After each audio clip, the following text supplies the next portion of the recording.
скопскиот градоначалник желба има, ама ингеренции нема за да делува против деталните урбанистички планови, кои во јавноста важат за спорни, а подлежа и на мораториум во општина Центар. Мораториумот се укина, но реакциите останаа. Ќе се истераат ли до крај плановите и со тоа и целта на моќните инвеститори останува нејасно. Сепак од град Скопје максимум што можат да направат е да дадат мислење, тврди градоначалникот Петре Шилегов. Институционалната позиција на град Скопје во однос на урбанизмот завршува во моментот кога е донесен генералниот урбанистички план. И ние потоа, освен што даваме мислења визави параметрите во генералниот урбанистички план, дали се во согласност или не, немаме поинаква моќ да влијаеме на носењето на определени дупови во делови од градот. Една од најжешките точки во градот која што е предмет на особен интерес кај градежните инвеститори е токму оваа, паркингот кај Holiday Inn. Се разговара за високи бетонски џинови и практично нова населба сред срцето на градот.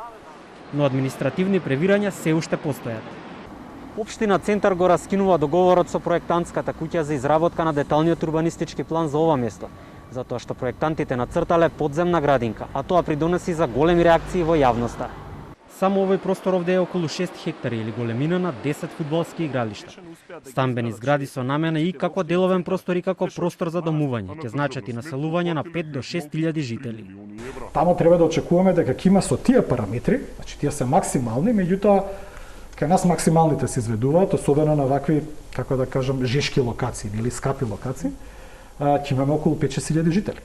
Тоа е големина на 10 фудбалски игралишта. Значи на 10 фудбалски игралишта толку се, 6 хектари отприлика, треба да живеат 6.000 жители. Или 5 нека бидат, не е битно. Тоа е еден мал град. Градовите во Македонија, најголем дел од градовите во Македонија се околу 10-15.000 жители. Ние си имаме еден мал град. За таква населба од 6.000 жители, планерски треба да имат и училишта, треба да имат и градинка. По можности да не бидат под земја. Кај сега ќе бидам малку саркастичен, нели? Деталниот урбанистички план е донесен во 2012 година и тогаш се пропишани сите тие параметри во него. Сепак мораториумот што го воведе Центар е укинат од Уставен суд и нема простор за ревизија на старите планови кои сега се во важност.